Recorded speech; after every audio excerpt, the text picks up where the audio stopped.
வணக்கம். நீங்கள் இணைந்திருப்பது தீபத்தின் இன்றைய செய்திகளின் தொகுப்பு நிகழ்ச்சியோடு. நாட்டில் இன்றைய தினம் இடம்பெற்ற செய்திகளை தொகுத்து வழங்கவுள்ளேன். அந்த வகையில் முதலாவது செய்தியாக மாகாண சபை தேர்தலுக்கான சட்டத்தை தயார்படுத்தும் நடவடிக்கையை முன்னெடுக்குமாறு தமிழ் தேசிய கூட்டமைப்பின் நாடாளுமன்ற உறுப்பினர் எம்.ஏ. சுமந்திரன் கேட்டுக்கொண்டுள்ளார். தற்போது நிலவும் கொரோனா தொற்று சூழ்நிலையில் தேர்தலை நடத்துவது கடினம் என்ற நிலையில் நிலைமை கட்டுப்பாட்டுக்குள் வந்ததும் தேர்தலை நடத்துவதற்கான ஏற்பாடாக இதனை மேற்கொள்ளுமாறு அவர் தெரிவித்துள்ளார். 2015 ஆண்டு இடம்பெற்ற தேர்தலுக்கு முன்னரே தேர்தல் முறைமை குறித்து பேச்சுகள் தொடங்கப்பட்ட போதும் அதற்கு பின்னர் இரு தேர்தல்கள் இடம்பெற்றமையை எம்.ஏ. சுமந்திரன் சுட்டிக்காட்டினார். இவ்வாறு மாகாண சபை தேர்தலை நடத்த வேண்டுமென வலியுறுத்திய அவர், தேர்தல் சீர்திருத்தம் என்ற பெயரில் மாகாண சபை தேர்தலை இழுத்தடிப்பது உகந்த விடயம் அல்ல என்றும் குறிப்பிட்டுள்ளார். எனவே மாகாண சபை தேர்தல் சட்டங்களை மீண்டும் கொண்டு வருவதற்கு தன்னால் முன்வைக்கப்பட்ட 2 மார்க்கங்களில் ஒன்றினூடாக மாகாண சபை தேர்தலை நடத்த முடியும் என நாடாளுமன்ற உறுப்பினர் எம்.ஏ. சுமந்திரன் தெரிவித்துள்ளார். இலங்கையில் கொரோனா வைரஸினால் மேலும் 198 உயிரிழப்புகள் பதிவாகியுள்ளதாக சுகாதார அமைச்சின் தேசிய தொற்று நோயல் பிரிவு அறிவித்துள்ளது. இதனையடுத்து நாட்டில் கொரோனா வைரஸினால் உயிரிழந்தவர்களின் மொத்த எண்ணிக்கை 7,948 அதிகரித்துள்ளது. 119 ஆண்களும் 79 பெண்களுமே இவ்வாறு உயிரிழந்துள்ளதாக அறிவிக்கப்பட்டுள்ளது. இதில் 30 வயதிற்கு குறைவான ஆணொருவரும் உள்ளடங்குவதாக தெரிவிக்கப்படுகிறது. இதேவேளை நாட்டில் கடந்த 24 மணித்தியாலங்களில் மேலும் 4,483 பேருக்கு கொரோனா வைரஸ் தொற்றுள்ளமை உறுதி செய்யப்பட்டுள்ளது. இதனையடுத்து இலங்கையில் கொரோனா வைரஸினால் பாதிக்கப்பட்டவர்களின் மொத்த எண்ணிக்கை 4,07,768 அதிகரித்துள்ளது. இவர்களில் 3,48,930 பேர் தொற்றிலிருந்து குணமடைந்துள்ள நிலையில் தொற்றுக்கு உள்ளான 50,890 பேர் தொடர்ந்தும் வைத்தியசாலைகளில் சிகிச்சை பெற்று வருகின்றனர். ஜாழ்ப்பாணத்தில் மேலும் 5 பேர் கொரோனா தொற்றினால் உயிரிழந்துள்ளனர். ஜாழ்ப்பாணம் போதனா வைத்தியசாலையில் சிகிச்சை பெற்று வந்த நிலையில் உயிரிழந்த 5 பேரின் சடலங்களுக்கு மேற்கொள்ளப்பட்ட பரிசோதனையிலேயே கொரோனா தொற்று உள்ளமை உறுதி செய்யப்பட்டுள்ளதாக அறிக்கையிடப்பட்டுள்ளது. ஜாழ்ப்பாணம் போதனா வைத்தியசாலையில் சிகிச்சை பெற்று வந்த ஜாழ்ப்பாணம் மருதடி லேனைச் சேர்ந்த 75 வயதுடைய பெண் ஒருவரும், சங்கானையைச் சேர்ந்த 79 வயதுடைய ஆண் ஒருவரும், சாவகச்சேரியைச் சேர்ந்த 46 வயதுடைய ஆண் ஒருவரும், சுன்னகத்தைச் சேர்ந்த 65 வயதுடைய ஆண் ஒருவரும், கொக்கிவிலைச் சேர்ந்த 82 வயதுடைய பெண் ஒருவருமே இவ்வாறு கோவிட் தொற்றுக்கு இலக்காகி உயிரிழந்துள்ளனர். வடக்கில் 93 பேருக்கு நேற்று கொரோனா தொற்று உறுதி செய்யப்பட்டுள்ளதாக சுகாதார பிரிவு தகவல் வெளியிட்டுள்ளது. இதன்படி ஜாழ் போதனா வைத்தியசாலையில் நேற்றைய தினம் 528 பேருடைய PCR மாதிரிகள் பரிசோதிக்கப்பட்டிருந்த நிலையில் 93 பேருக்கு தொற்று உறுதி செய்யப்பட்டுள்ளது. ஜாழ் மாவட்டத்தில் 72 பேருக்கும், மானிப்பை பிரதேச வைத்தியசாலையில் 27 பேருக்கும், ஜாழ் மாநகர சபை சுகாதார வைத்திய அதிகாரி பிரிவில் 20 பேருக்கும், கோப்பாய் பிரதேச வைத்தியசாலையில் 9 பேருக்கும், ஜாழ் போதனா வைத்தியசாலையில் 9 பேருக்கும், சாவகச்சேரி ஆதார வைத்தியசாலையில் 2 பேருக்கும், தெல்லிப்பளை ஆதார வைத்தியசாலையில் 2 பேருக்கும், சங்கானை சுகாதார வைத்திய அதிகாரி பிரிவில் 2 பேருக்கும், பருத்தித்துறை ஆதார வைத்தியசாலையில் 1 முல்லைத்தீவு மாவட்டத்தில் 4 பேருக்கும் தொற்று உறுதியாகியுள்ளது. மேலும் முல்லைத்தீவு மாவட்ட பொது வைத்தியசாலையில் 3 பேருக்கும், வெளியோயா சுகாதார வைத்திய அதிகாரி பிரிவில் 1 வவுனியா மாவட்டத்தில் 13 பேருக்கும், வவுனியா சுகாதார வைத்திய அதிகாரி பிரிவில் 8 பேருக்கும், வவுனியா மாவட்ட பொது வைத்தியசாலையில் 5 பேருக்கும், மன்னார் மாவட்டத்தில் 3 பேருக்கும், மன்னார் மாவட்ட பொது வைத்தியசாலையில் 3 பேருக்கும், 3 முறிப்பு தனிமைப்படுத்த நிலையத்தில் 1 நேற்றைய தினம் தொற்று உறுதியாகியுள்ளது. ஜாழ்ப்பாணம் போதனா வைத்தியசாலை வீதியில் அமைந்துள்ள தனியார் வங்கியின் பிரதான கிளையில் பணியாற்றும் 12 பேருக்கு கொரோனா வைரஸ் தொற்று உள்ளமை உறுதி செய்யப்பட்டுள்ளது. இந்த நிலையில் மாநகர சுகாதார மருத்துவ அதிகாரியின் அறிவுறுத்தலுக்கு அமைய வங்கி தற்காலிகமாக மூடப்பட்டுள்ளது.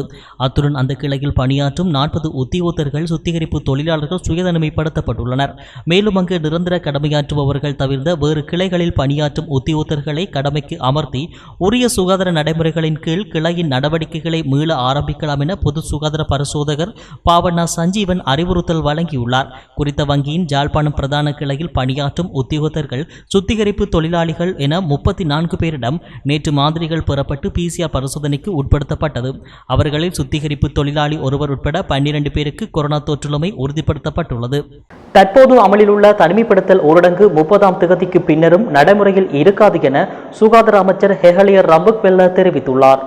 நாட்டை முடக்கியதால் வெற்றி எதனையும் காணவில்லை என்பது தனது தனிப்பட்ட நிலைப்பாடு என அவர் குறிப்பிட்டுள்ளார். நாட்டை முடக்குவதால் கொரோனா வைரஸை கட்டுப்படுத்த முடியாது என உலக நாடுகள் புரிந்து கொண்டுள்ளதாக அவர் சுட்டிக்காட்டியுள்ளார். நாட்டை திறந்து வைத்தே கொரோனாவை கட்டுப்படுத்த வேண்டுமெனவும் இலங்கையில் பல தரப்பினரின் அழுத்தம் காரணமாகவே நாடு முடக்கப்பட்டதாகவும் இதேவேளை தற்போது அமுலில் உள்ள தனிமைப்படுத்தல் ஊரடங்கு சட்டத்தை நீடிப்பதா இல்லையா என்ற முடிவு நாளை அறிவிக்கப்படும் எனவும் சுகாதார சேவைகள் பணிப்பாளர் நாயகம் தெரிவித்திருந்தார். மேலும் நாளைய தினம் கொரோனா ஒழிப்பு ஜனாதிபதி செயலணி கூட்டம் இடம்பெற உள்ளமையும் குறிப்பிடத்தக்கது. இலங்கையில் கொரோனா தொற்றாளர்களின் எண்ணிக்கை அதிகரித்துக் கொண்டு செல்வதாக உலக சுகாதார ஸ்தாபனம் எச்சரிக்கை விடுத்துள்ளது. உலக சுகாதார ஸ்தாபனம் விடுத்துள்ள அறிக்கையில் குறித்த எச்சரிக்கை விடுக்கப்பட்டுள்ளது. PCR பரிசோதனைக்கு உட்படுத்தப்படும் நபர்களில் 15.8% அளவான நபர்களுக்கு கொரோனா தொற்று உறுதி செய்யப்படுவதாக அந்த அறிக்கையில் தெரிவிக்கப்பட்டுள்ளது. அத்துடன் நாளுக்கு நாள் புதிய தொற்றாளர்கள் அடையாளம் காணப்பட்டு வருவதாகவும் அந்த அறிக்கை சுட்டிக்காட்டியுள்ளது. மேலும் மத்திய மாகாணத்தை தவிர்த்த ஏனைய மாகாணங்களில் கொரோனா தொற்று அதிகமாக பரவி வருவதாகவும் தெரிவிக்கப்பட்டுள்ளது. சினோபார்ம் தடுப்பூசி செலுத்தப்படாத 50 வயதிற்கு மேற்பட்டவர்களின் இறப்பு அதே வயதினையுடைய தடுப்பூசி செலுத்தப்பட்டவர்களை விட 8.1 மடங்கு அதிகம் என்று ஒரு ஆய்வு ஒன்று வெளிப்படுத்தியுள்ளது. குறித்த தகவலை ஸ்ரீ ஜெயவர்தனபுர பல்கலைக்கழகத்தின் ஒவ்வாமை நோய் எதிர்ப்பு சக்தி மற்றும் உயிரணு உயிரியல் பிரிவு பேராசிரியர் நீலிகா மாலவிகே தெரிவித்துள்ளார். தனது ட்விட்டர் பதிவில் அவர் இந்த தகவலை சுட்டிக்காட்டியுள்ளார். மேலும் அவர் தெரிவிக்கையில் பைசர், அஸ்ட்ராசெனகா மற்றும் ஸ்புட்னிக் வி தடுப்பூசிகளை பெற்ற 50 வயதிற்கு மேற்பட்டவர்களில் இதுவரை இறப்புகள் எதுவும் பதிவாகவில்லை. சினோபார்ம், பைசர், அஸ்ட்ராசெனகா மற்றும் ஸ்புட்னிக் வி தடுப்பூசிகளின் வெற்றியை ஒப்பிடுவதற்கான முதல் ஆய்வை மேற்கோள் காட்டியே அவர் இதனை தெரிவித்துள்ளார். 4 தடுப்பூசிகளின் முடிவுகளும் டெல்டா மாறுபாட்டிற்கு முன்னும் பின்னும் தடுப்பூசி போடாதவர்களுடன் ஒப்பிடும்போது இந்த இறப்புகளை குறைப்பதில் பயனுள்ளதாக இருப்பது தெரிய வந்துள்ளதாக அவர் கூறியுள்ளார். ஊடகவியலாளர் புண்ணியமூர்த்தி சசிகரனுக்கு தொடர்ந்து தொல்லை கொடுப்பதை நிறுத்தி எந்தவிதமான குறுக்கீடுகளின்றி சுதந்திரமாக பணியாற்ற அவரை அனுமதிக்க வேண்டுமென சர்வதேச ஊடக அமைப்பான ஊடகவியலாளர்களை பாதுகாக்கும் குழு வலியுறுத்தியுள்ளது. சுதந்திர ஊடகவியலாளரும் மட்டக்களப்பு மாவட்ட தமிழ் ஊடகவியலாளர் ஒன்றியத்தின் பொருளாளருமான சசிகரனை ஆகஸ்ட் 23ஆம் தேதி மட்டக்களப்பு போலீஸ் அத்தியட்சகரின் விசேட குற்றப்பிரிவு விசாரணை செய்துள்ளது. கடந்த 2020ஆம் ஆண்டு ஜனவரி மாதம் கடற்பரப்பில் இறந்த இந்திய மீனவர்களுக்கு அஞ்சலி செலுத்தும் நிகழ்வொன்றை சசிகரன் ஏற்பாடு செய்ததாக அதிகாரிகள் குற்றம் சாட்டியுள்ளனர். இதுகுறித்து அவர் 2 மணி நேரத்திற்கும் மேலதிகமாக விசாரிக்கப்பட்டு பின்னர் விடுவிக்கப்பட்டார். ஆனால் தான் ஒரு ஊடகவியலாளராக மட்டுமே செயற்பட்டதாக சசிகரன் ஊடகவியலாளர்களை பாதுகாக்கும் குழுவிடம் தெரிவித்துள்ளார் என அந்த அமைப்பு தெரிவித்துள்ளது.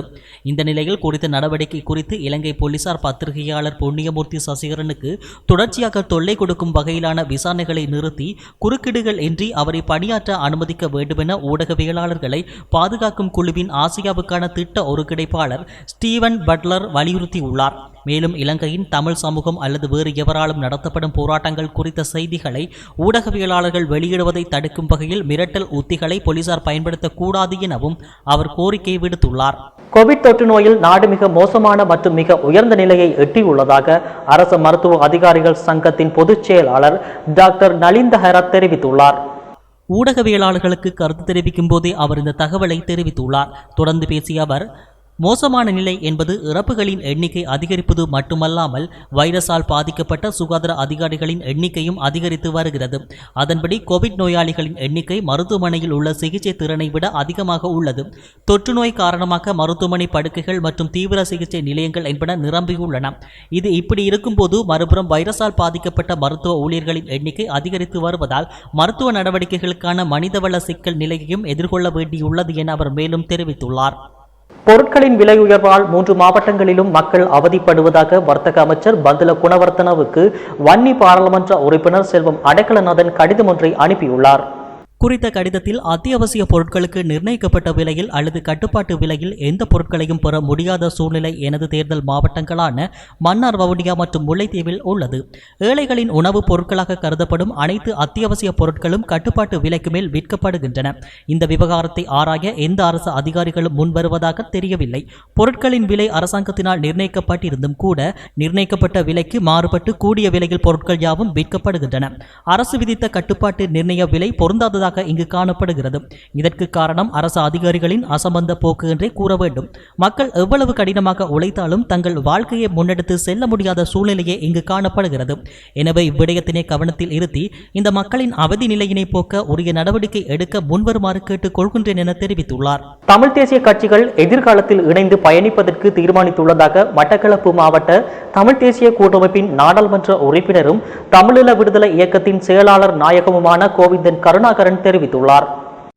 இலங்கையிலே கடந்த காலங்களில் தமிழ் பேசும் மக்கள் இரண்டாம் தர பிரஜைகளாக நடத்தப்பட்டதன் நிமித்தம் இந்த நாடு 30 வருடங்களுக்கு மேலாக ஒரு உள்நாட்டு போரை சந்தித்திருந்தது.